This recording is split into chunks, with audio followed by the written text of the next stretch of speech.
Dear participants, so I would wish I have I have pleasure in introducing Dr. Mamila Ravishankar to you. Dr. Mamila Ravishankar is currently an associate professor in the Department of Mechanical Engineering, IIT Tirupati. Prior to this, he worked as assistant professor in IIT Guwahati. He did his BTech from Sri Venkateswara University, Tirupati, and MTech and PhD from IIT Kanpur. His research group focuses on micro nano manufacturing, sustainable manufacturing, precision 3D printing, online monitoring, biomanufacturing, coatings, tribology, and rheology. His lab also involves in the development of lab scale innovations to commercial manufacturing products from paper to product technologies. Dr. Ravishankar has published over 60 papers in internationally reputed journals, attended some 100 international conferences, has obtained some 6 patents, edited 2 books, and has been part of more than 10 book chapters. The knowledge transfer of his patent is already transferred to India's leading research laboratories such as CMTI, Central Machine Tool Institute, Bangalore. Presently, his lab possesses, works with various fundings from BARC, DST, DRDO, MEITY, BRAC, SERB, Imprint. I do not know the expansion of most of this. Imprint, IIT Guwahati, IIT Tirupati, of about 4 crore rupees as principal investigator and more than 75 crore rupees as co-investigator. Dr. Ravishankar, that is Dr. Ravishankar. The speaker has guided 5 PhDs, 25 MTechs, and 30 BTech candidates. At present, guiding 10 PhD students, 4 MS research, and 5 MTech students.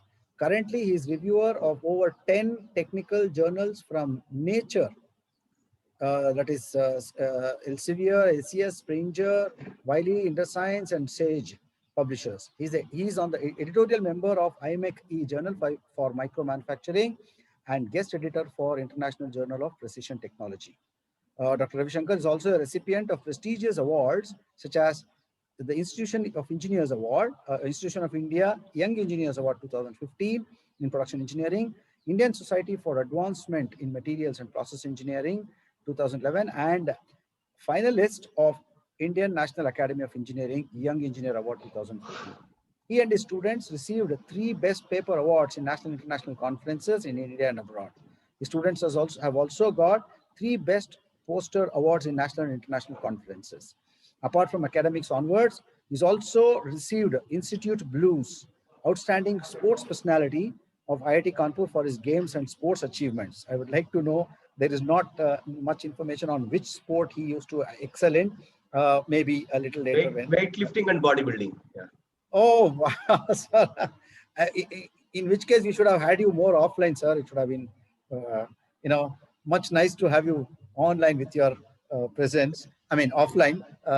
But anyway, so that's wonderful to know, sir. I mean, not very often that we have, as they say, the brain and the brawn going together. But in your case, it has happened, sir. It has happened, sir. Sir, we are really, really pleased to have you. We need to look at the newspapers, talk to people, talk to laymen, whomsoever. Everybody understands that additive manufacturing is going to be the future, whether it is housing, whether it is manufacturing, whether it is whatever, anything for that matter. Additive manufacturing scaled up will simply transform our lives no end. That is the onus, the burden, or the responsibility of the additive manufacturing groups of this world. And you are also shouldering part of the burden, sir. So thank you very much once again. I hand over to you. Please take over. I'm sure, it's about 1.5 hours of presentation. And at the end, please have about 15 to 20 minutes time at least for discussion with the people who are very enthusiastic participants who may have a lot of questions at the end. So thank you, and over to you, sir. Yeah, thank you, Professor, and thank you for giving the opportunity to showcase what we do at IIT Tirupati. And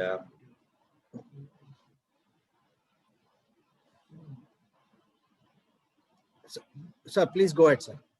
Yeah, can I share? Yes, sir, of course. It's over to you, sir. You take over.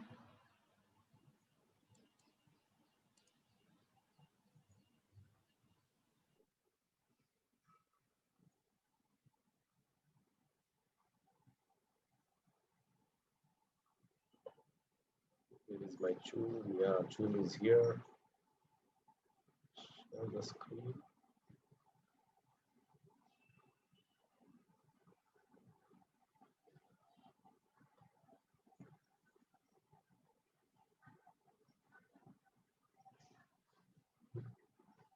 Select the window.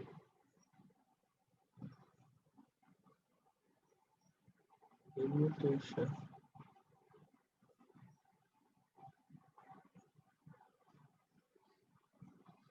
Can you able to see?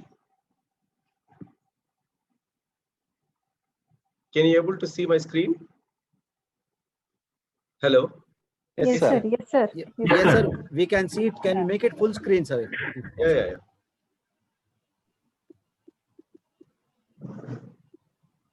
So thank you, Fanish ji and Siddharaju ji and other people of the institute for giving the opportunity to showcase what we do. Basically, uh, we try to do most of the things, some of the things away from what other people do. Okay. So let me introduce about our lab. Yeah. So there's some disturbance. Anyhow, I'm going ahead. So what we try to do is we try to address what are the advantages and disadvantages of additive manufacturing is already taught to you. Now, the biggest challenge in additive manufacturing is about its surface morphology and surface finish. Okay, so how we are going to address that the same and other things you're going to see. First, I would like to give you glimpse of what we do at IIT Tirupati. Then followed by we will see how do the additive manufacturing group at IIT Tirupati is doing the finishing process and other things. Okay, so currently there are 5 groups working under me in IIT Tirupati. So micro machining and nano finishing group, sustainable manufacturing group, bio nanomaterials and manufacturing, additive manufacturing, smart manufacturing. So as I say that nothing is individually, or for example, a guy who is a PhD student, for example, currently there are 21 PhD students are going on. So 21 PhD students, some are there on some topics, some are there on some topics. But whenever the guy who is working, for example, the guy working on micro nano finishing group or this group, he requires the help of additive manufacturing guy. Otherwise, he cannot do his work, because if at all he want to do the finishing, he need to print. Somebody has to print it. So he need requirement of additive manufacturing guy. Additive manufacturing guy require the help of bio nanomaterials and manufacturing group, because he require the materials to print it. So this bio nanomaterials guy required some help from sustainable manufacturing group, because he has to understand what are the emissions that are available when printing is going on. For example, polymers, extensively you get a lot of gases. So for example, whenever you are going to use metals and alloys and other things, you still get some emissions. So these groups are completely interlinked. Okay, and all on top of all these things, you require HMI, that is human machine interface and other things that can be done by smart manufacturing group, where you can control using the controllers way under. Okay, these are all. So nobody is going to be specifically in micro nano or additive manufacturing or something. Everybody in a group has to cooperate to the other group, complement each other, grow each other. That is a simple fundamental thing that we have. Apart from these 2 groups, we have another group which I am started recently only, that is called precision manufacturing and food processing group also, because that center came. Another one is laser based optical technology group. So where we work on to the laser based micro, any of those are all interlinked and other things. So first, and I would like to say what are the micro nano manufacturing group works. Micro nano manufacturing group works on to the micro machining and so on. So for example, if you see the micro channels manufacturing or micro slots manufacturing or drug eluting micro holes manufacturing and other things. Okay, these are some of the applications.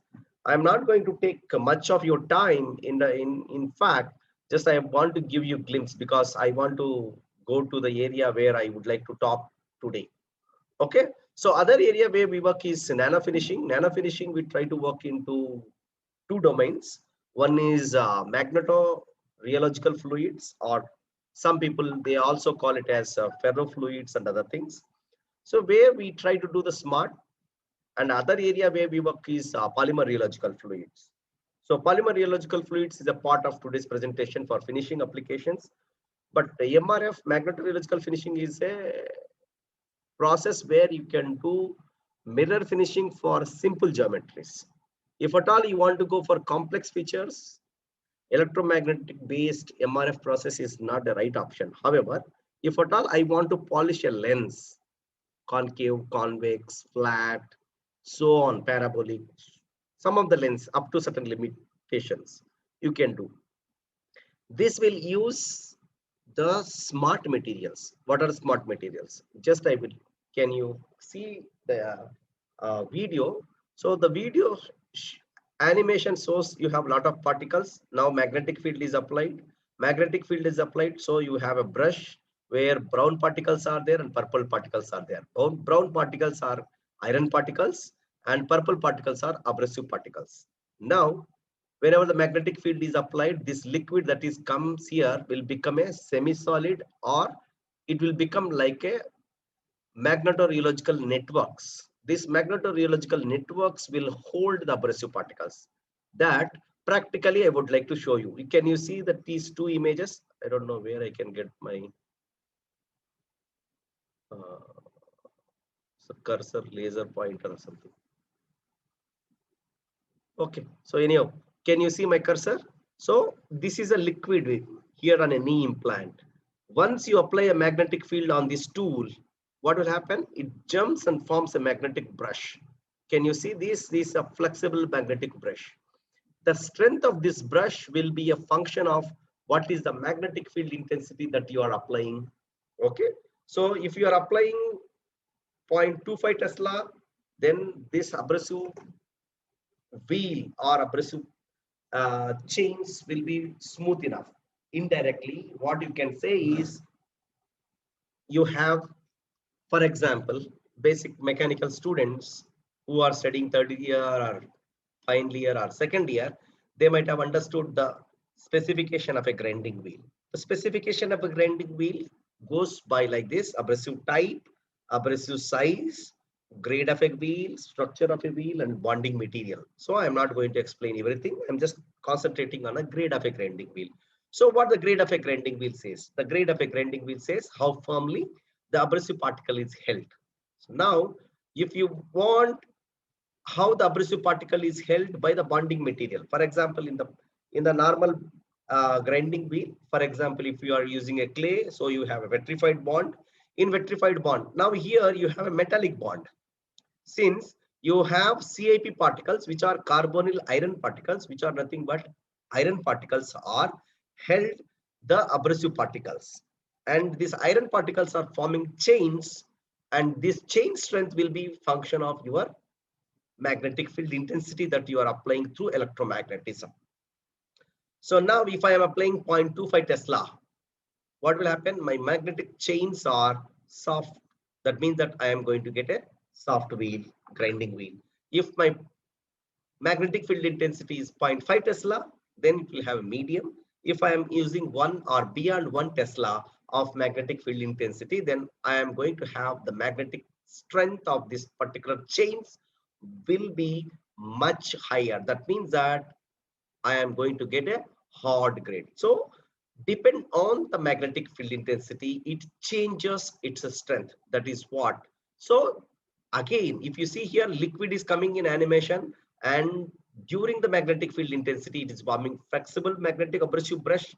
Once it passes the magnetic field intensity zone, again, you can see here, it is becoming a liquid. That is nothing but it is smart fluid. Liquid coming in, becoming a brush, again going as a liquid. So that is the beauty about this one. However, as I can say that it has its own limitation for nearly flat surfaces only. So what is the other area that I am going to touch is polymer rheological fluids that you extensively see in this presentation. So where you have polymer rheological fluids, how these polymer rheological fluids, for example, if you want there, what is the drawback is you are applying the magnetic field externally. Here, the fluid is energized itself by the nature of ingredients. It can make a good things. That's why being a FDP or STTP on novel materials, that's why it is the presently what I am talking is about novel materials for additive manufacturing applications. So how do the polishing of additive manufactured components can be done by novel polymer rheological abrasive fluids? Okay, so this will help in polishing from this type of surfaces to this type of surfaces. How and other things you will extensively see in upcoming slides. This is another application where we try to do for finishing of micro holes. In the previous slide, you are using biomedical devices for macro applications. You are using for micro applications for cardiovascular applications. For example, the hole size from where the drug has to be eluted for stent applications cannot be eluted or released as per the required. If you are going to use directly a laser micromachined surface, you need to polish it. If at all I want to polish a 100 microns to 150 microns hole, which is approximately the size of your hair, human hair. So that is nearly impossible for solid waste cutting tools. That's why we develop different viscous fluids which are can be used for polishing applications. Okay, so this is about the finishing group. So we also work on to the smart. So what we do till now, you have seen how the polishing is taking place. So this polishing has to take place. Normally laboratory scale development you can do. Now the laboratory scale development, one has to upgrade to a commercial scale and you need to patent it, the technology. If at all you need to patent the technology, your mechanical system has to be converted to a automated or smart system. That's where we have done this particular solution. And you can see IIT Tirupati, this is a system that we designed for polishing of implants, including 3D printed components and other things. And as I said, the Professor Fanish was also saying that we have already given the technology transfer to CMTI that you can see clearly on the CMTI. So, okay. So sustainable manufacturing group, the sustainable manufacturing group work on mostly on cutting fluids as well as cutting tools. In our group, we are confined to only our partially things only. There are many people who works on to the many aspects of uh, sustainability. So you can just see here.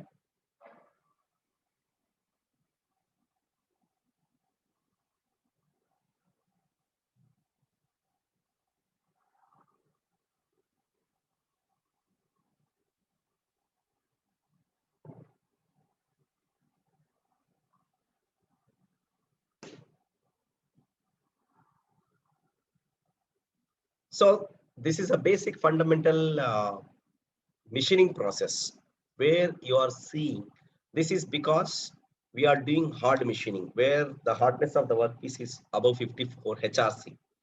So you can see the fire. That means that you can also experience what will be the heat transfers and heat generations and other things. To overcome these, what will happen?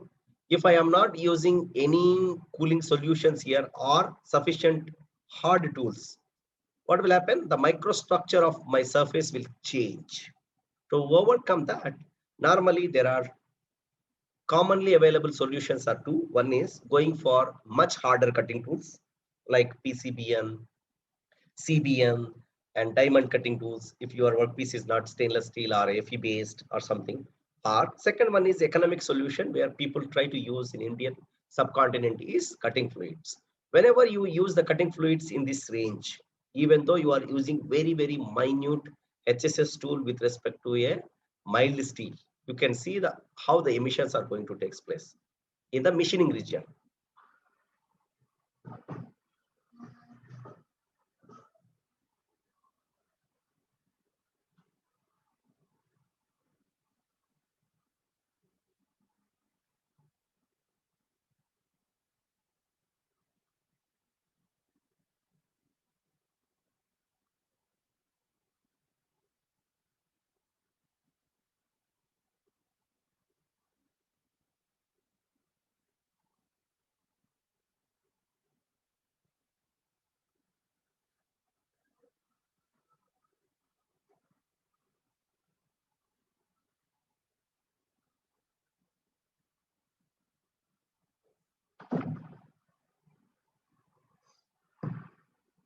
So now you see where these fumes are going or emissions are going.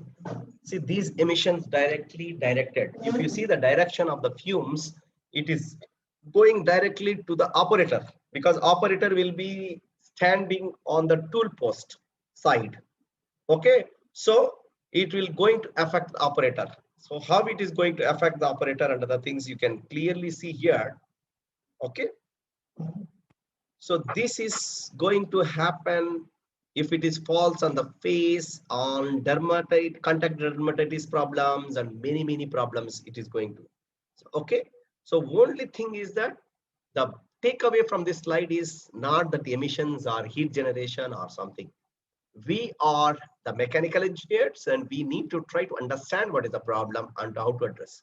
And being a shop floor engineer, for example, if you are from MSR IT Institute and you are going to graduate and you are going as a shop floor engineer in any of the company, in a manufacturing company.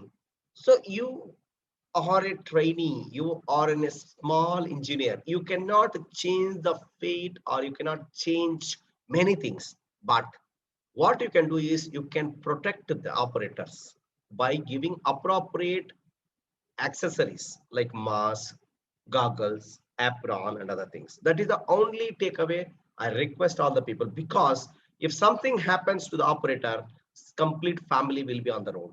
I cannot say on the road or something, but you should protect the operator. Okay, so the protection to the operator, indirectly you are helping the family of the operator. So that is what the takeaway. So other sustainable things that what we do is micro machining, where we try to use micro machining using bioorganisms. Acidothiobacillus peroxidans is the one. We extensively work in this area, which we are encouraged by the first prize that we have received in IIT Madras for presenting this particular paper, where what is the thing as today is, if you take some of the developed nations like Germany and other Japan and other things, they talk on zero waste manufacturing process or near to zero waste manufacturing process. For example, if you see in a machining process, your waste or cutting fluid is going to waste, you are wasting a lot of emissions, it is going to generate chips, you are going to generate a lot of waste and other things. Here, for example, if I am doing a nozzle or micro mixture, for example, if I am doing micro mixture is at the bottom. Okay, so what I will do the photolithography first and expose the area where I require. Then on simultaneously I take Acidothiobacillus peroxidans, which is one of the microorganisms that I take. We work on to some other microorganisms also. So once you culture it, then you need to populate it, then you have to place inside so that the biological action will take place onto the surface. And you can see here the micro features are going to take place. And you can see here, these are Acidothiobacillus peroxidans onto the surface. And this is going to generate micro features as per our requirement, because this requirement you are going to decide from the photolithography itself, where you are coating a polymer on this surface, photopolymer. You are not coating her here. Okay. So this exposed surface will be taken away by the Acidothiobacillus peroxidans. And how these chips are produced? The chips are produced in terms of clustered nanoparticles, or sometimes if you can use ultrasonication, you can also release the nanoparticles also. For example, in this case, you have micro features that as a mechanical engineer you are getting. On other side, what you are getting is the copper nanoparticles, which is nothing but your antimicrobial particles. That means that it is a useful from the both sides. So Bio-Nanomaterials and Manufacturing Group, we work into many areas. Some of the areas are laser-based cladding systems, or you can say laser-based some of the scaffolding structures. The scaffolding structures, you can see here how you want the scaffolding nature. Okay, that can be developed by two methods or two procedures. In fact, one procedure is that you can do by laser parameters change. The second, what you can do is by adding some of the additives to the materials or indirectly the material composition. For example, what you are getting is a scaffolding structure, nodular scaffolding structure, spherical. Okay, so why you require scaffolding structures? Your scaffolding structure is at most required because your cells has to grow. The roots of the cells can grow inside. That's why you require scaffolding structures. So as you can clearly see, once you do these coatings and other things, then you have to go for biocompatibility test and other things. So the basic problem that we have faced here is the tribological aspects. The tribological aspects of coated material on titanium by bioceramic is not a good choice because it is delaminating whenever we are trying to do. So for that, what we have done is we have done for texturing the surface. Once you do the texturing the surface, then what we have done is we have coated the surface, then we have done the in vitro analysis. So in vitro analysis is done in terms of simulated body fluid, and this simulated body fluid is exchanging the minerals and proteins and what are all the things. That is why you can find a flower type of structure that is called apatite layers. This apatite layer gives, that means that if you are placing this particular material or the coated sample inside the body, what you are going to get is it exchanges with the body fluids. That is what the understanding. The second area where we work is in the previous case, what is the problem in this one? We are taking a titanium implant and we are making onto a surface. For example, I'm taking a titanium surface, on top of it I'm putting a bone material. So the basic problem here is that whenever a person got accident, he has to undergo two operations. One operation is to put the implant. Second operation is, for example, bone plate, bone screws and other things.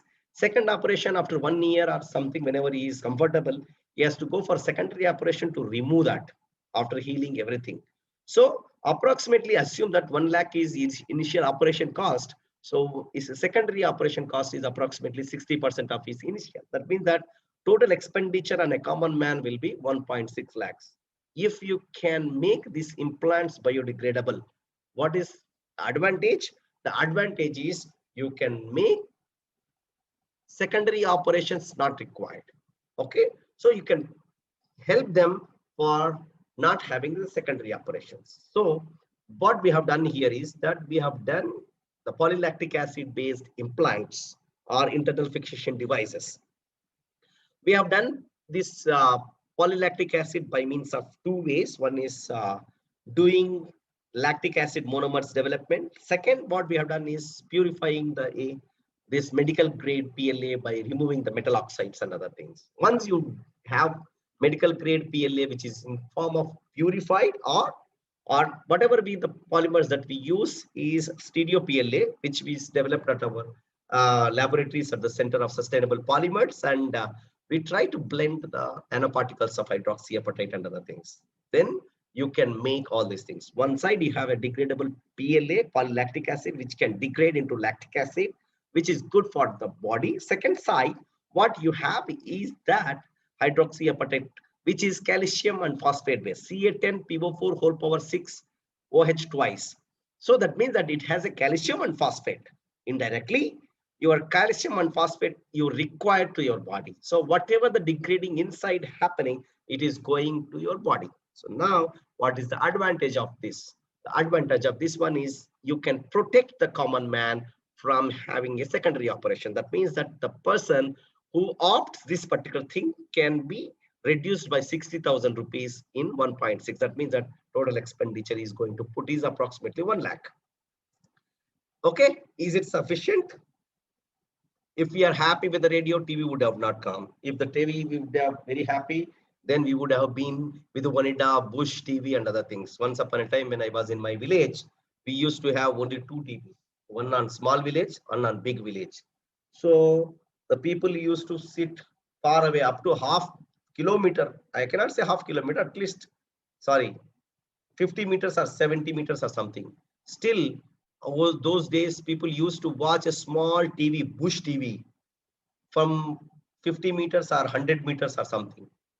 Chitralahari, Chitrahar, on Wednesday evening, Chitrahar used to come. On Friday evening, Chitralahari, where we used to listen to Telugu songs. And the people, in the ladies, especially in the villages, they are, they cook early and they go to the, so those days are very happy days. Nowadays, everybody has their own TV in the hand itself in the form of mobile. Okay. So now, is the solution is sufficient here? If we were happy with the TV, this plasma TV, that TV, the TV would have done. So what is the solution? The solution here is that where is the 1 lakh? If you subdivide the 1 lakh, where it goes? It goes for pre-processing of like diagnosing. Some, for example, if at all one has to go for operation theater in terms of orthopedic applications, he has to undergo cardiac testing, BP testing, that testing, this testing. These are all will occupy some money. Operation theater cost, anesthesia cost, and rehabilitation cost. You have to stay for 3 days or something where room charge, AC charge, all this charge. So effectively, you can reduce 50 to 60% if you are playing with respect to some of the technologies. That is what we have done here is, so hydrogels, magnetic thermosensitive injectable magnetic hydrogels is what we have developed. And what is this? This is at room temperature, it is a liquid.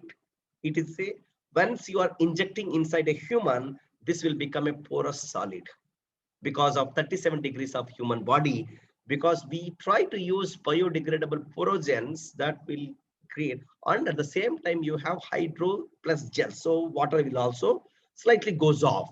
So indirectly what you are going to get is you are going to get a porous nature here. And this porous nature, since the bone is autotomy, through the pores from the two sides of the bone will heal it. Because of that porous brittle nature, it will brittle to elastic nature also. So what will happen? It will mingle with respect to the bone. What is the advantage that you can see here?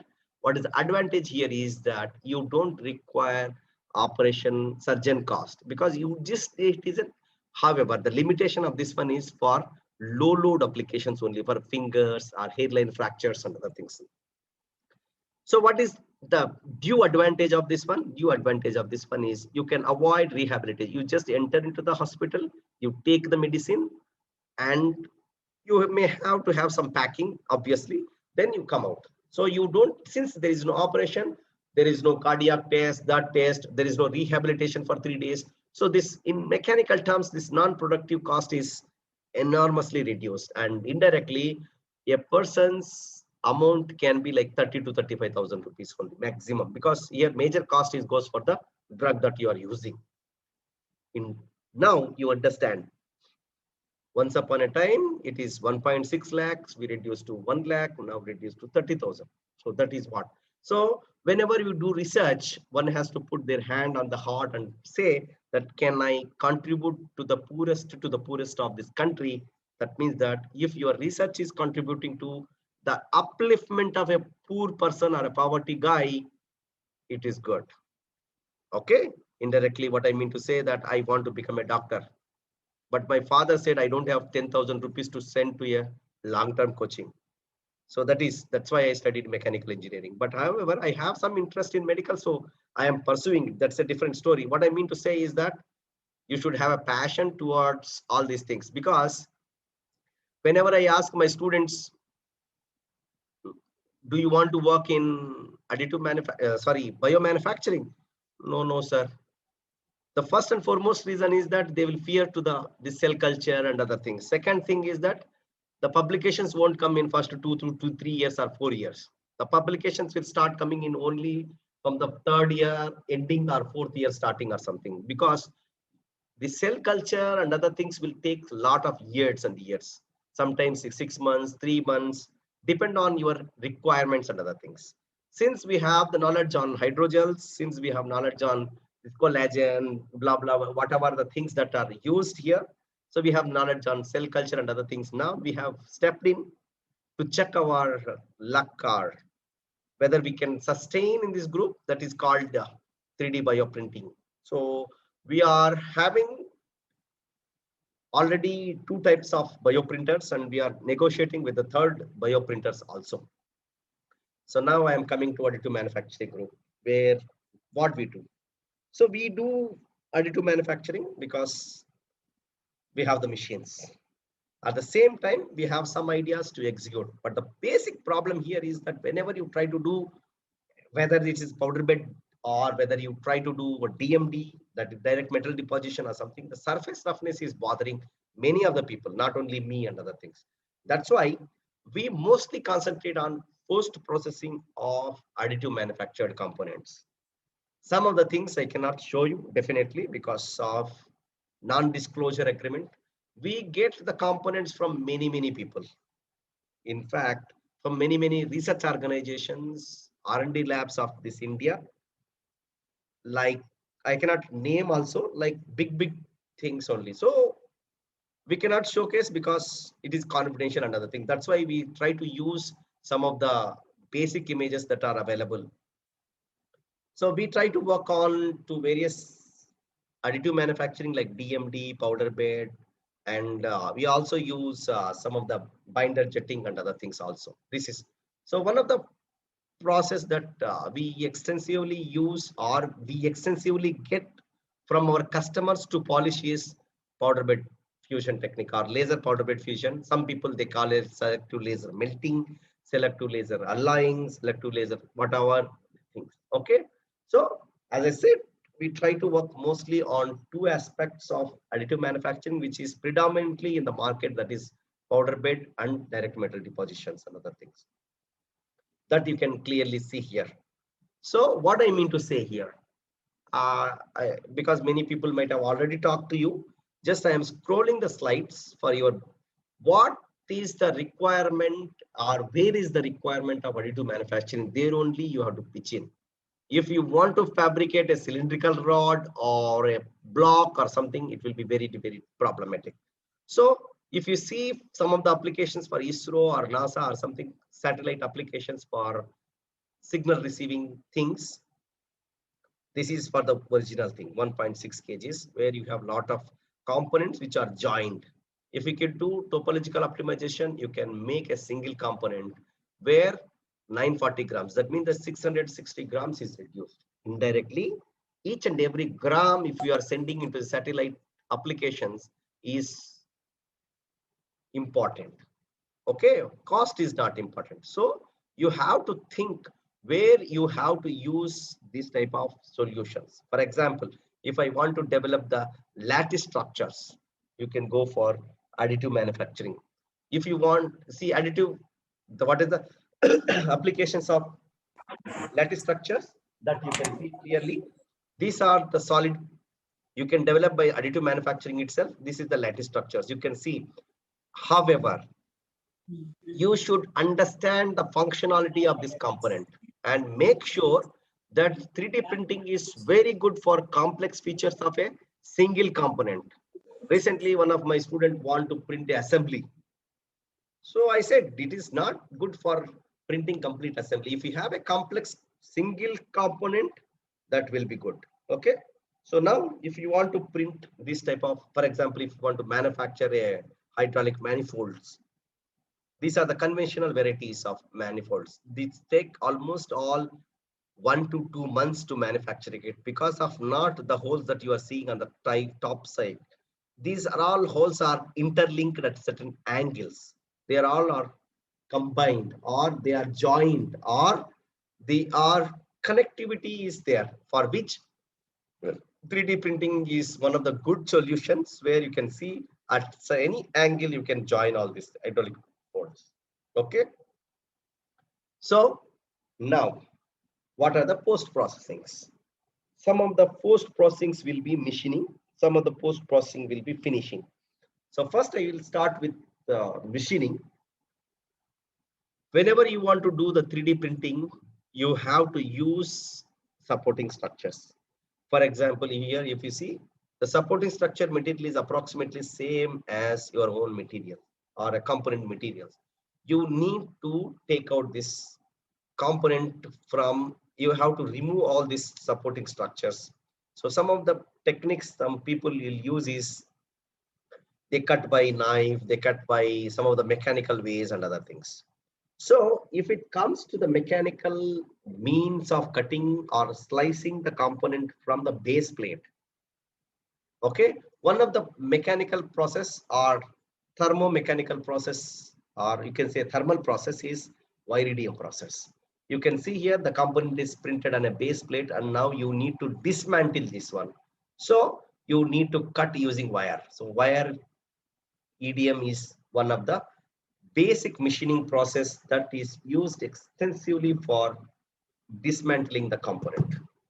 Now you can see here, you can see the wire, how the wire is. So at IIT Tirupati, we have Viridium, which cost about more than 1 crore, which is from Switzerland, Charmilis. So we have different types of wires ranging from 0.25 diameter. So it is, at the same time, it is having multiple axes, where if you can make component things are components, very complex components and other things. If you want to cut precisely these particular components, you can cut. So you, as I said, it is, for example, our wire is 0.25 So your material loss from the base plate, from the component, will be very, very less. Okay. As you can see here clearly, if at all we want to cut any complex features or any array of complex features, you can cut by Viridium process, or you can dismantle from the base plate. You can see this is the base plate. You can dismantle from the base plate to by using Viridium process. So once you dismantle the component, what is the next problem? The next problem is how to improve the surface finish, because the surface finish is one of the very, very difficult process, because the surface roughness range from 10 microns onwards. If you are going to use optimum, so minimum to minimum that you can see in powder bed fusion technology is approximately 5 to 6 microns. That is the best surface finish you can get. Normally, you will get is above 10 microns, normally. So that means that the surface finish that you are going to get is 10 microns or above. Assume that the surface roughness is 16 microns or 20 microns. You cannot use these particular components in practically. So what you can use, say, you can say that this particular component is for showcasing. आप घर में रख सकते हैं showpiece. अबे मैंने 3D printing कर दिया यार, जबरदस्त 3D printing किया. So it you can keep only in the house. You cannot use in a practical application. That is for sure. How you can do? So for example, what we try to do is we try to do this lattice structures for scaffolding applications and other things. If you can clearly see how these scaffolding structures look like. These scaffolding structures are very, very rough. If at all we want to do post-processing, you cannot do this process using any type of complex abrasive process. We cannot, normally we try not to do these things. Anyhow, you will see in the upcoming slides how do we do, but these particulars are very, very complex.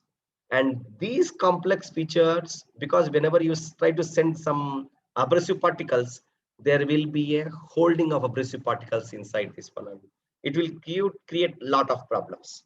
Now you can see for the simple geometries also, the surface roughness that is approximately above 10 microns or 15 microns. So these type of features you can do by normal machining, conventional machining process, because sometimes no, you can use basic conventional manufacturing process itself. So like, for example, DMG Mori sells a hybrid machine. Okay. So hybrid machine is, they also do the 3D printing and post machining operations also there. So however, it has its own limitation because you can generate only some of the features, and these features always you have a problem of tool accessibility. For example, if I want to do machining of this one, it is easy. For example, if I want to do machining of a internal surfaces, so tool access, for example, if it is not a straight hole, it will be very, very difficult. So what are the finishing technologies that one can use? So there are two varieties of technologies. One is abrasive based technologies. Another one is abrasive less based technologies. So in abrasive technologies, I am going to talk in a second aspect. First you will get abrasive less polishing processes. So if you see here, what are the industries normally used abrasive processes is hand polishing, sand blasting, ultrasonic polishing, and some of the polishing techniques for non-abrasive is chemical polishing, electrochemical polishing, and other things. This is the overview of abrasive and non-abrasive particles. Now, first we are going to see abrasive less processes. Okay. So the first and foremost process that many people works here is chemical polishing. Okay. So you have to play with your chemical compositions here. So almost all since last 2 years, we are working on optimizing the compositions for some of the applications, because we cannot use the component in the direct form for abrasive based finishing. For example, if I want to use if I want to finish a internal surface, I cannot uh, see, for example, if I want to use some smart based finishing, abrasive finishing process, if my surface roughness, if my surface roughness is 20 microns, if I want to bring to less than 1 micron, it will take approximately 1 week to 10 days. So rather than that, what we try to do is we try to do chemical polishing and we try to reduce the surface. For example, if you see, this is the surface that we want to do. This is a scaffolding surface. How one can do? How one can do is by chemical polishing process. So because the chemicals can penetrate in niche to nook and corner, because these chemicals are look like a water. So these rough surfaces can be removed. That means that indirectly what you can do, you can get the surface into very, very fine surfaces. I mean to say that the surface will be like 4 microns or 5 microns and other things. From there, instead of starting from 20 microns, we can start from 5 microns. So now if you see here, laser polishing process. Okay, laser polishing, as you can see how the laser polishing process works. So laser polishing is a non-abrasive based process which is very accurate and less time consuming, because it is very, very fast enough and there is no contact, because of which what will happen here is that you don't have any tool wear, and most of the time it is eco-friendly, apart from if any some of the emissions are taking place. Flexible, because you can move to any nook and corner of the complex features. Okay, so there is no requirement of chemicals and other things. However, there are some papers which we have published that I cannot at this point of time we cannot disclose, but this is all we have done some of the polishing with respect to chemical based laser polishings and other things. Okay, how the laser polishing works? It is works by the basic principle of remelting. This is the surface that you have originally, and you want to melt the top surfaces so that you can form a layer. And this layer will have, again, since this particular layer is also done by the laser, so you don't find much change in the microstructure or something. Okay, in terms of thermal aspects of machining, where you normally observe no recast layer, heat affected zone, and other things. So that may not be observed because The original component is also developed by the lasers. So this, you can see the laser. For example, if I am doing on a milled surface, because you can see these curvatures, this shows that this is a milling surface where generated the structure, on top of it laser is formed. So now laser has lot of parameters. Laser power plays a major role, scanning velocity or scanning speed, laser beam diameter. So always in a polishing applications, you should not towards a point or something. You should always go for a area scanning. Okay, your galvo has to work properly towards that, and you have to go for positive defocusing or negative defocusing. Then what will happen, you instead of going for a point, you are going to get a area scan, so that the energy distribution will takes place, and this energy distribution will be function of the diameter of this laser. If I want less power, I can do more defocusing, so that I can catch here itself. So the diameter will increase, so the power will automatically will decrease. Now you can see here before machining and after before finishing and after finishing the surfaces. Okay, so many solutions are there, laser, chemical, and other things. You can clearly see these type of surfaces can be polished by laser polishing, and some of the people also can be done by chemical polishing also.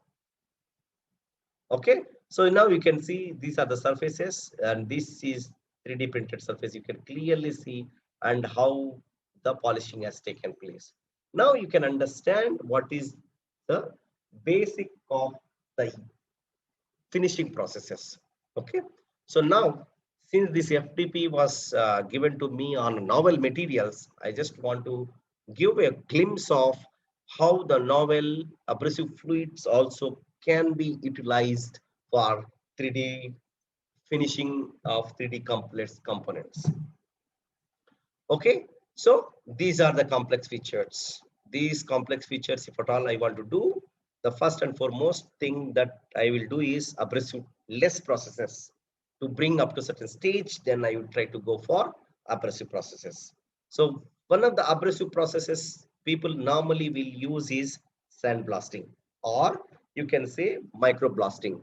Or what normally people will do is, once they are going to extract the component from the 3D printing, they will try to use air gun for removing the material which is adhered to the surfaces. Then the first and foremost process they will try to do is sandblasting or bead blasting or microblasting. So once they do the microblasting, they will get approximately a good surface. The surface may be like 10 microns or less than 10 microns they may get. So once you do this thing, the person is doing obviously the bead blasting or sand blasting to the surface. Once you do, some of the cases you may require some of the textures also. So like acetabular socket and other things. In the acetabular socket, you try to do lot of air jetting based post processing to clean the surface, because this particular portion goes to the hip implant, to the top region of the hip implant. Okay, not into the femoral type. So femoral head and other things will come. So this particle, if you have any type of particles inbuilt in it, for example, unbonded particles, it will hamper the adhesion between the bone and other things. That's why the you need to blast with very fine particles, that is called a microblast and other things. The second process, once you have done the microblast or sandblast and other things, you can bring the components to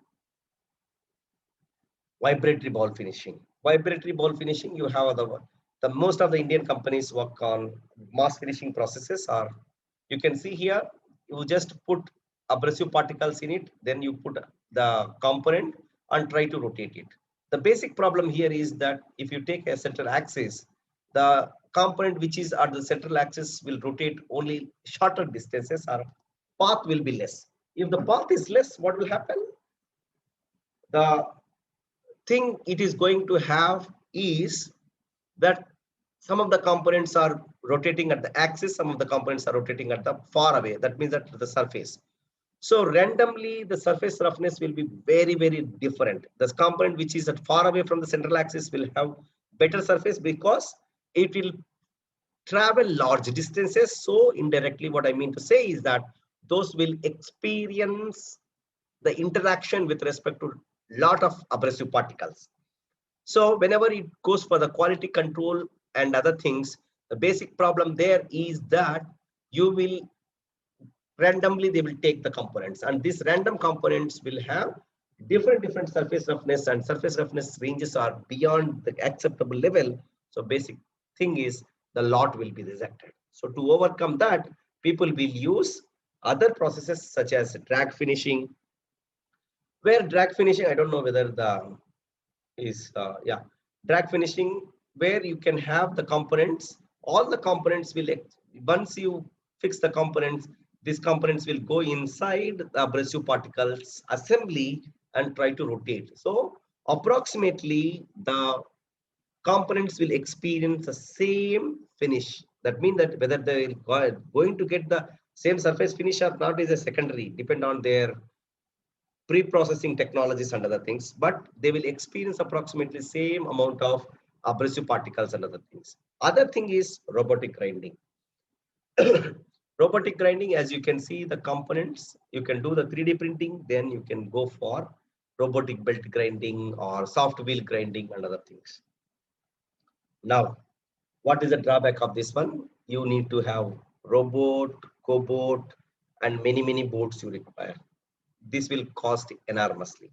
And basic drawback here is that you are going to use solid cutting tools. In the novel materials that we are going to explain you is that we are going to use the novel semi-solid to liquid type of. So what is here? It is the abrasive flow finishing process, the structure.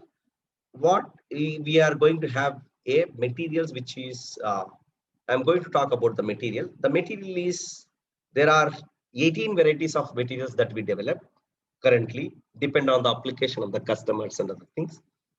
And we are developing another 4 or 5 varieties also because new requirements are coming.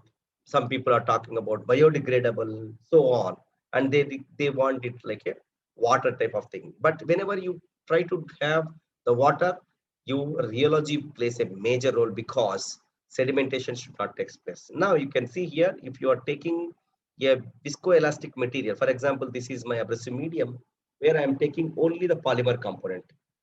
Okay, I am applying a shear force. It has viscous component as well as elastic component. Viscous component tries to move along the direction of application of force. What I mean to say is, okay, so I don't know whether you can able to see the my video. For example, if I have this component, assume that viscous component, I take my liquid here. Let me see my video whether I'm Not able to see the video, sir. yeah, no. I'm explaining you. So if I take water here or honey, I throw like this, what will happen? It will go in the direction of where I am sending it, or I am putting the pressure, or I'm putting more, I'm giving the energy. So, but at the same time, if I take an eraser, I don't know where is my daughter's eraser. So, for example, if I have an eraser, if I try to press it, what will happen? It will try to move perpendicular direction. If I am pressing the eraser, so हम लोग बोलते हैं ना rubber दे दो, eraser दे दो. So if I am pressing it, what will happen? Eraser is not perfectly the elastic material. It is a elastically dominating viscoelastic material. So that means that if I am pressing it, elastic component try to move perpendicular direction. Now you conceptualize the concept now. That means that my radial force is coming here. This radial force is going to because of elastic nature, and axial force is because of my viscous nature. Now I am taking abrasive particles, I am mixing with these polymers, and if I am putting an extrusion pressure on top of it using hydraulic cylinder, what is going to happen is axial force and axial velocity will move along the direction of force, and radial force and radial velocity will be there. So radial force and radial velocity will impinge or try to penetrate onto the surface and axial force try to move. Because of this, what will happen? The shearing of the surface peaks will take place. Penetration because of the elastic and viscous component tries to move. Now, I have to understand what is the viscous component, what is elastic component in these noble materials. Okay, so these are some of the compositions and other things. Now, to understand that, one has to undergo the rheology. So this medium, whatever we are making, it is flows like a fluid. That means that I am making a spherical ball and putting on a flat surface. What it is going to do is, it is going to make the base sphere. If I am putting like this, the sphere will become flat after some time. That means that it is going to experience the atmospheric pressures because of which it is deforming. That means it is deforming. You are not deforming. I am not deforming because of atmospheric pressures, because we are not self-deforming bodies. If the material is self-deformable body, if the material is deforming with respect to atmospheric pressures, if I am going to apply some external pressure of 10 bar or 20 bar or 5 megapascals or 10 megapascals, what will happen? It will flow as per my requirement. जो material atmospheric pressure की वजह से ही flow कर रहा है, वो मेरा external pressure से और ज्यादा मूव करेगा, अच्छे से मूव करेगा. Nook and corner of the complex surface it can go. Okay, that is the one point. Second point, it behaves like an elastic ball. That means whenever I make a spherical ball and try to bounce it, or like a tennis, I mean like a Roger Federer, just bounce it and okay. So I am not going to hit with a tennis racket or something. If I make a spherical ball, what you can see in the image, so you just tap it on a ground, so it will jump like an elastic ball. So it is elastic behavior. Breaks like a plastic piece. If I am pulling like sudden pulling, it will break like a plastic piece. If I pull very slowly, it comes like a bubble gum. So what is the unique nature here is, the complexity here is that the flow characteristics and deformation characteristics are completely unique. So that means that it is to be understood in depth of rheology. So I am not going to present you complete rheology, because rheology itself is a 2-semester course. When I studied at IIT Kanpur, Professor Y.M. Joshi from chemical engineering, so he teaches rheology, again complex fluids, so on. So I am not going to bother you with a lot of rheology. So what we are going to, I will going to show you only 2 slides. So steady state rheology and dynamic rheology. So steady state rheology and dynamic rheology, you can see here, this is the rheometer. Schematic diagram, if you can see, this red one is a bottom plate which is fixed. This is fixed. This is fixed. And this is my tool which is going to rotate. In between, I am going to have a sample. Where is my sample? I don't have any sample. My mobile is sample. This is my sample. This is my old. But the sample size will be approximately of your tool master only. Okay. I am going to rotate it. So that is what you can see here. This is my tool master. I am having a abrasive fluid here, which is a semi-solid, and this is fixed plate. If I want to change the temperature and other things, I can change. So now what is happening here, you can see here all the graphs following the same trend. You can see all are going and jumping like this. So consider any one. I am rotating my plate. That means that my polymer networks are at original state. If I am slowly increasing the rotational speed, polymer networks climb one over each other, mingle one over each other. So the unity comes into place. What will happen? It will resist the motion of the tool master. So that means that the requirement of stress that need to be, because there will be a torque sensor on the top. So it will sense and it will give it is a closed loop system. It will give you. That means indirectly what I mean to say is that the shear stress requirements for whenever it is climb each other or mingle each other will be very high. Any person has their own strength, beyond which if you are applying more and more torque, what will happen is it will break into pieces. That is what you can see here, and align in the direction of motion. So next, you see across the graphs, green to the pink. So plasticity is 7.5 to 12.5. It is decreasing. As my plasticizer is increasing, it is decreasing. What is happening here? What do you mean by plasticizer? You should have understanding of the science of the plasticizer indirectly. You should have a chemistry completely. I'm not going to explain again chemistry here. So plasticizer is a low molecular weight material when compared to the polymers, and polymers are high molecular weight materials. When the high molecular weight materials are blended with low molecular weight materials, this low molecular weight materials will go in between and sit. So indirectly, what I mean to say that high molecular weight polymer chains will kick apart by the low molecular weight materials. Indirectly, the distance between two polymer molecular chains will increase. That means the force of attraction between two polymer molecular chains will decrease. These are two polymer molecular chains. It will, as the distance increases, interpolymer molecular force of attraction between two chains will decrease. If I want, as per my requirement, I am going to blend it. Okay. So once I was saying you that I require most of the time that viscous and elastic nature. How to measure the viscous and elastic natures? So there is a creep recovery test where you put sudden stress and observe the strain. Now, $1 million question to ask here is that what is the stress level that you need to put, for which you can first concentrate on the small graph at the bottom. This will give you the dynamic rheology, where you are changing the stress and observing the storage modulus.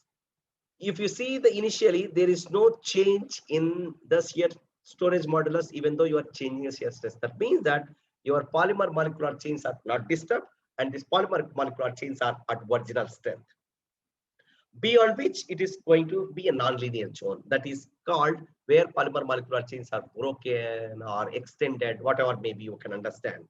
Depend on physics are different physics are there.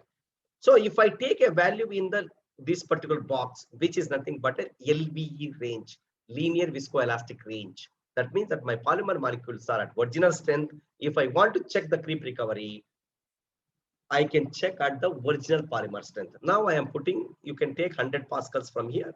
I am putting 100 pascals suddenly, and I am holding for certain time, that is 500 seconds, I'm releasing it. So A to B is my viscoelastic, viscous plus elastic. Then I am releasing the load. What will happen? Elastic recovery. Once I know viscous plus elastic, if I know elastic recovery, I can understand what is the viscous nature. So in that way, I can measure. So this, once you have wheat flour, you can make chapati, puri, dosa, samosa, chila, whatever you want. Okay. Only thing is that you should have that novel fluid. There we have a lot of patents. So if you can see here, viscous component about 35%, that means that my elastic component is 65%. Elastic component is very high. That means that your penetration will be very high. It is not only polishing, it is also create its own indentation marks. That is what evident. If you are slowly increasing your viscous component by changing the composition, you will get good surfaces. So now you are going to see various applications only. Okay. So these are some of the applications that you can see here. Okay. So before finishing and after finishing that of the 3D printed, you can see here. So this is a 3D printed SLM type of complex feature where you can.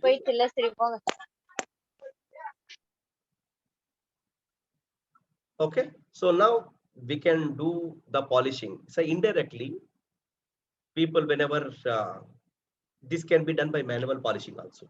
The basic problem here is that you cannot do all the things in one day. आज अच्छा है mood, अब अच्छा polishing करेंगे, कल बीवी से झगड़ा हो गया और गुस्सा दिखाएंगे. So one blade surface roughness will be different from another blade. This is the basic. Okay, so what I mean to say is that if you use the automated system where the fluid, only thing here is that you need to take care of the tooling. So you can see the tooling. If you can make the tooling properly, you can do all the blades in one go. That is the novelty of this novel fluids which can pass, because I said these particular fluids are freely flowable, because it is moving because of atmospheric pressure. Now, if you are applying extra pressure from hydraulic, so what will happen? You are going to get a lot of motions. Okay. So as I said, you can not only do small components, you can do very, very big components also. Okay. So that is what is, these are all done by some of the companies like Extrude Hone and other things. Okay. So as I said, yeah, this particular technology, as I said, Rome is not built in a day. Taj Mahal bhi ek din mein nahi banaya na. So this technology is started in 1996. Now we can able to make a commercial grade machine that you can see here, how a commercial grade machine look like. Okay. So this is, we started in 1996, which I am not part of this one. So I am part of this one. I developed this, then we upgraded this, then lot of changes have been happened. So now it is become a very compacted and commercial grade type of abrasive flow finishing process. Okay, so this shows that we not only do the papers, we also do the patents, and we also develop the commercial products also. That is what the beauty about the research that we try to do. Okay, as I said, this is what the, as you have already seen in the earlier slides also, this is the machine which is anatomically, and you can see on the surface how it look like. So inside, this is the construction, and outside, this is the construction. As you can see, this is HMI based Siemens controllers are there, where you can operate with your fingers. Okay, only thing is that you need to go and load the component. I can say it is not 100% automatic or something, because there is no robotic system that can go and put the component or something.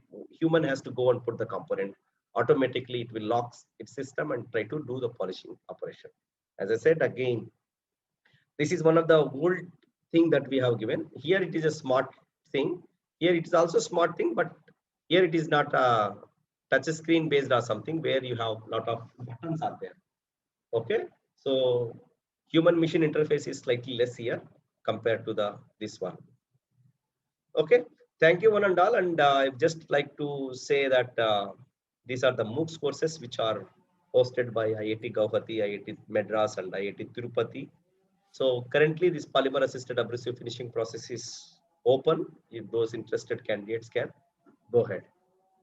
Regarding other things, 1 and 2, every year, normally, yeah, I cannot say every year, up to 2023, these two courses are floated from January to April semester, and the third course is from August to November.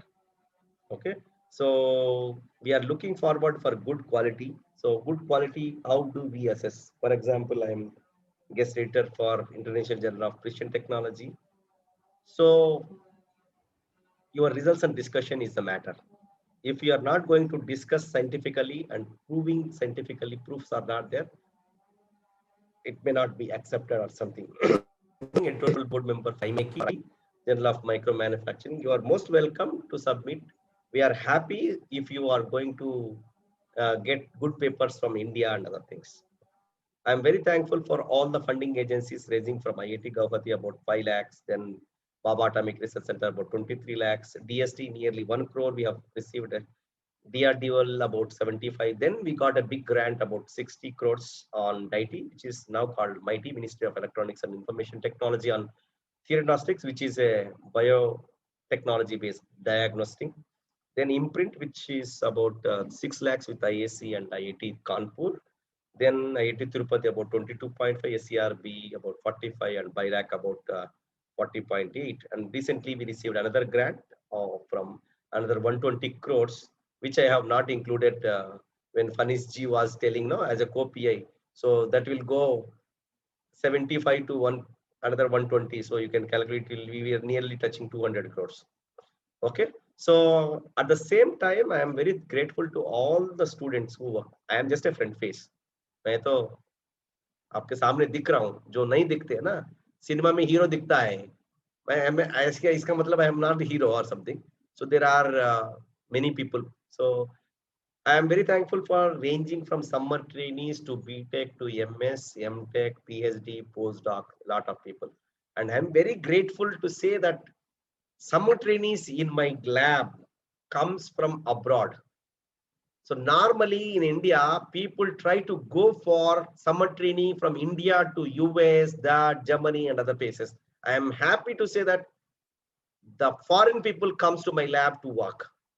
I am very grateful to those people who are the faculty who recognized our work.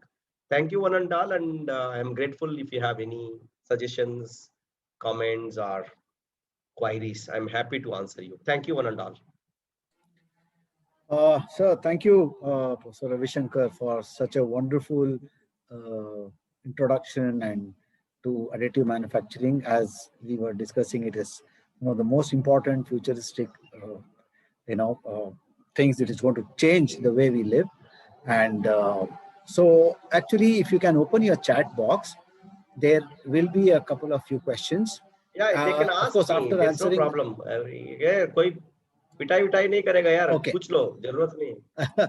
No. So generally, the what we have been following here is any questions are there in the chat box. They will put it.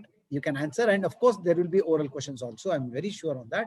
So maybe I will read out. There's only one question in the chat box.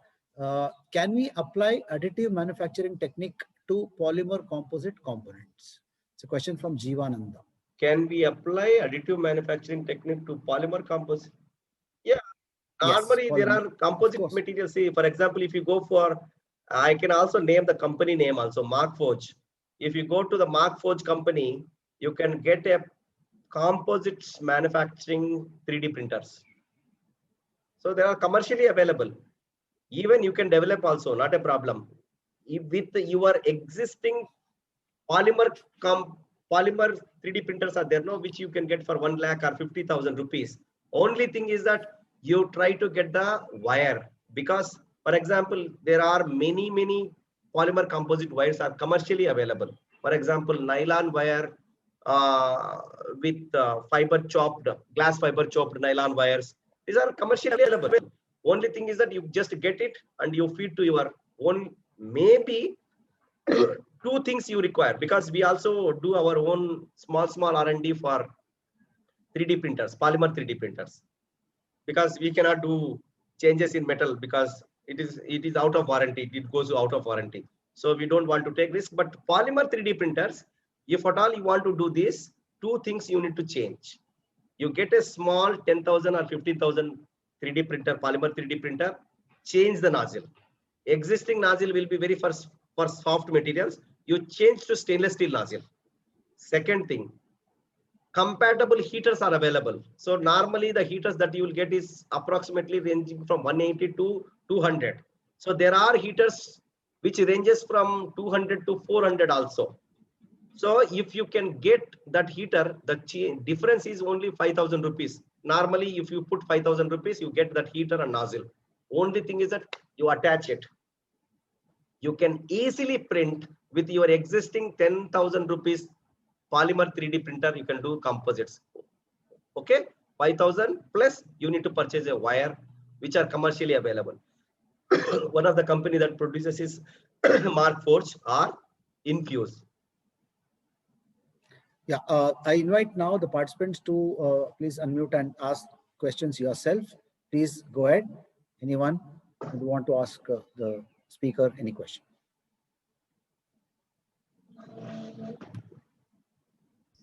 Hello, sir. Yeah.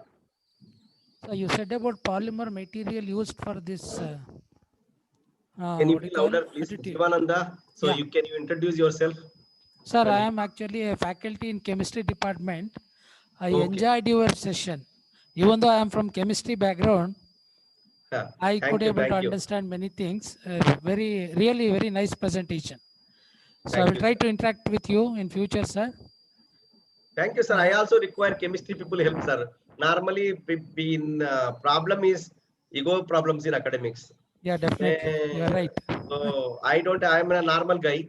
I am chota aadmi hu. So if you in can that help aspect, I think we are all chota in front of you, sir. No. You have done a lot of this thing. So my question is, sir, you told about some polymers are used for this purpose. Yeah. So like viscoelastic property. Yes. We develop our own polymers. Okay. Is it possible to tell which is that polymer? Polyborosiloxane. Okay. So that is the one you are using. No. There are another 18 materials are there. I am telling about only one polymer.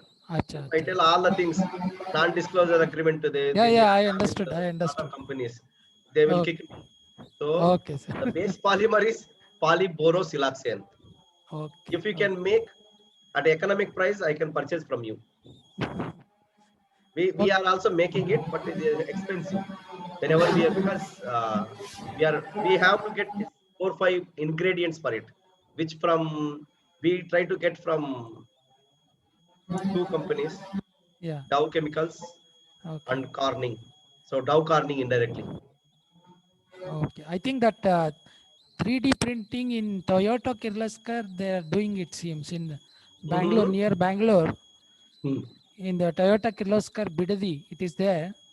Maybe they are doing this 3D printing, additive manufacturing for that in that company. I think so. Yeah. Don't know exactly. Okay, sir. So. Hello. Yeah. Anyone Thank else? you, sir. Professor. Yeah, Professor, please go ahead. I'm a professor working in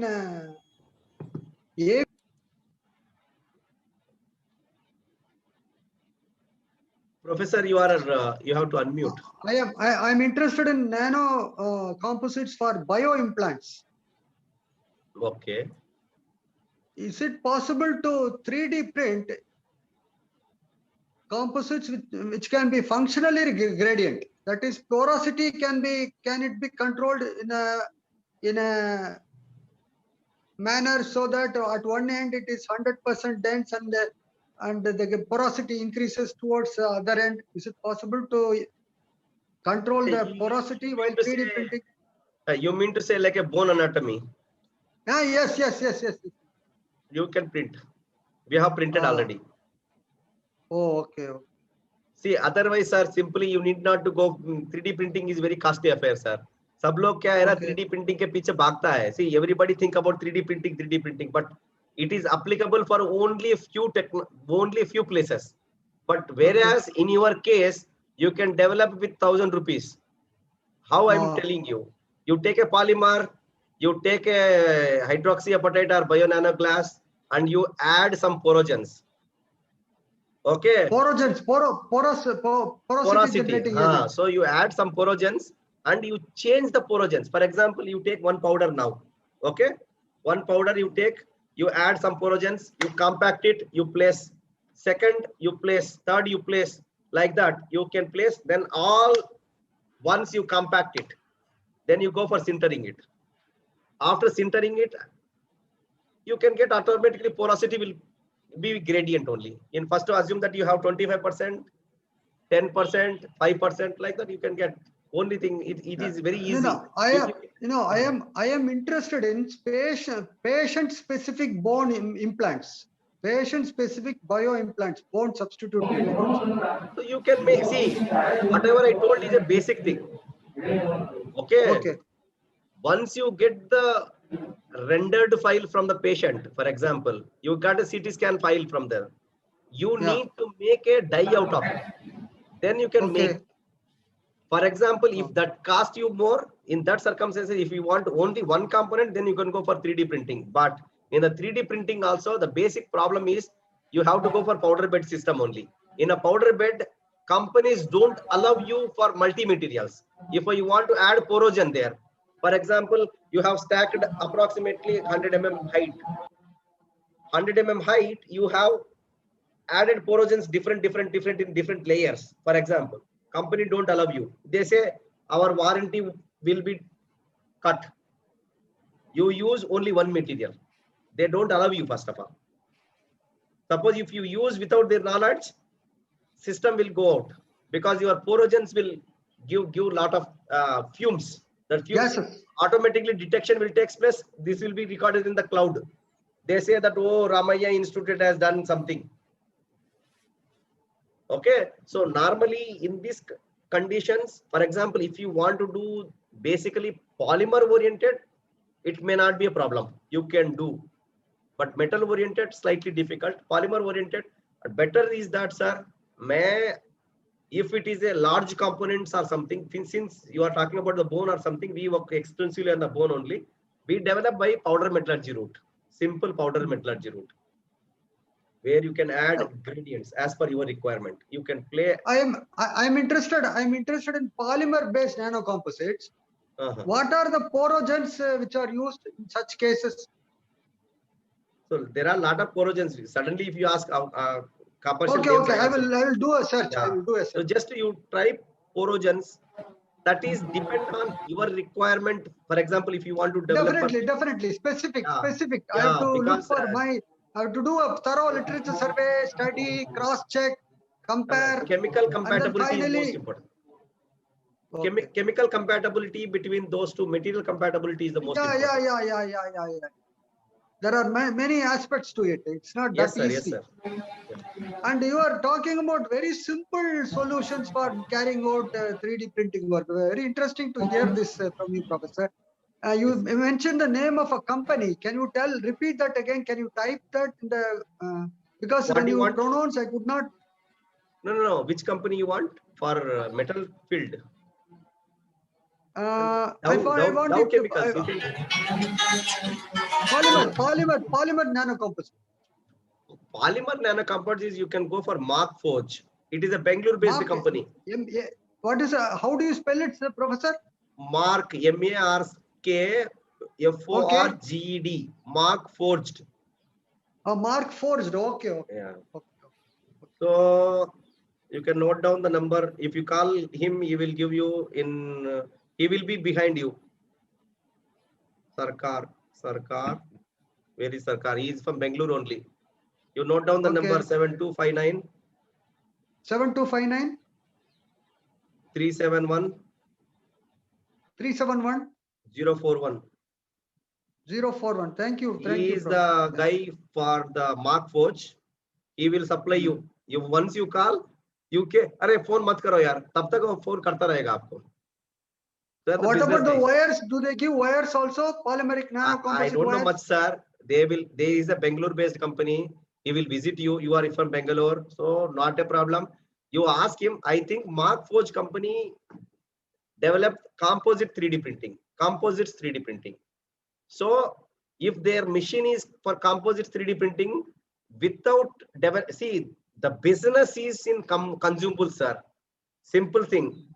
It is like a machine is like a SIM card. You have to register you have to recharge every month. So their big business is in wires only, that composite wires. Okay, the machine cost, see, I know because we are also procuring the machine. So the machine cost is around 20 lakhs. Machine cost is 20 lakhs. So you may get a lot of compositions. But the only thing is that they don't allow you to use other materials. They will, because that is embedded, chip will be there on the stack. So whenever you put that, it will recognize, okay, this is from Markforged, then only it will operate. This is a problem. Only thing, just okay. So you are from okay. which Thank you, sir? Sir. Thank you. So, anyone else would like to speak to the speaker, Professor Ravi Shankar? Any other participants would like to speak to him?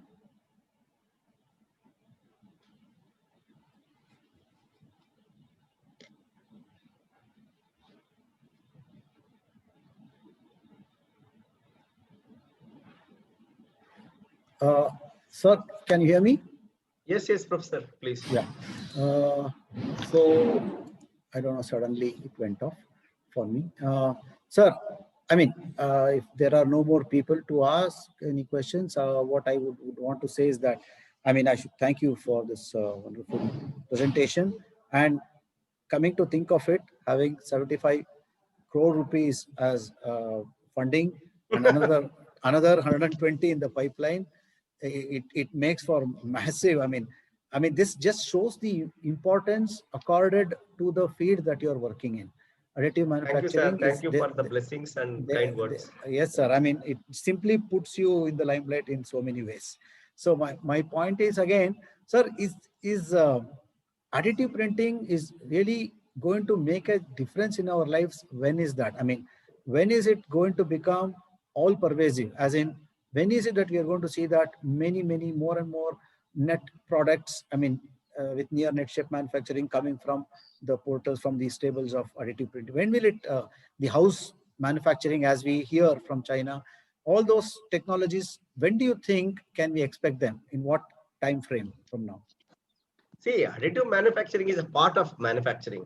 It never become a so-called. Nowadays, buzzword is there. Once upon a time, people say nano, bio. So it is a phase.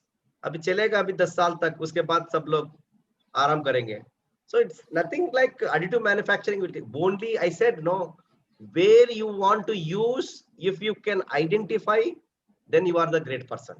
I said no. Where lattice structures are required, where satellite components are required, those strategic sectors, it is very good. It is not good for the common purposes. So, okay, because the common purposes, if you start, you cannot sustain in the market. That means that this is exclusively for two sectors. One is biomedical sector, another one is aviation and rockets and other things. There, it will be good. Not for some of the basic things. Complex shapes. Yeah. Where there are complex shapes.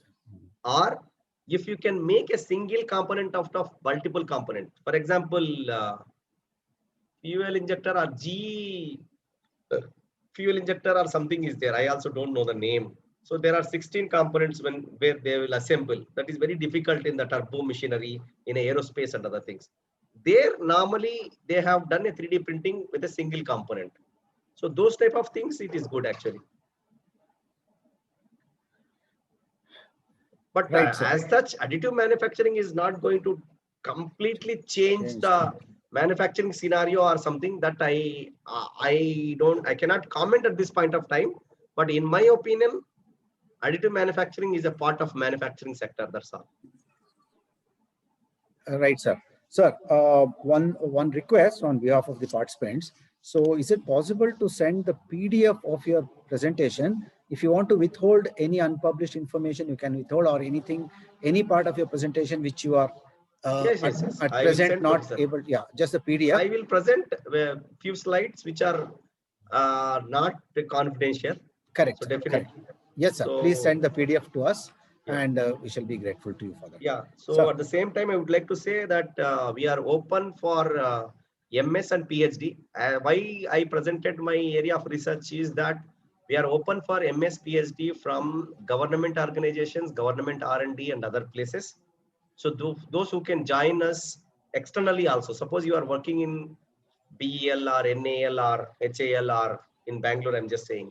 So your IIT Tirupati is open for MS external and PhD external. For example, CMTI Bangalore, many people are doing MS and PhD with us. So similarly, those people, if you are from R&D organizations or any government organization, you are most welcome to join. That's why I presented what all the research that we try to do at IIT Tirupati and IIT Guwahati also, some of the areas. So related to that, there is a question from one Vinod Kumar K. He says, what qualifications are required to work under your guidance? Even though no qualification. Even though I've completed his PhD. He has completed his PhD, probably is looking for postdoc or something. Postdoc, yeah. So if you are looking for a postdoc, yes, if you don't see, I don't want to grab you or something. See, if I want to come under me, IIT Tirupati expect minimum 5 to 7 SCI index good journals to shortlist you first to consideration of your candidature. So that is the institute rule. So I cannot overrule the institute rule. So you should have minimum 5 to 7 SCI index journals, good journals, so that institute will come. Then you can apply for NPDF, National PDF. Rather than that, I can suggest you another thing.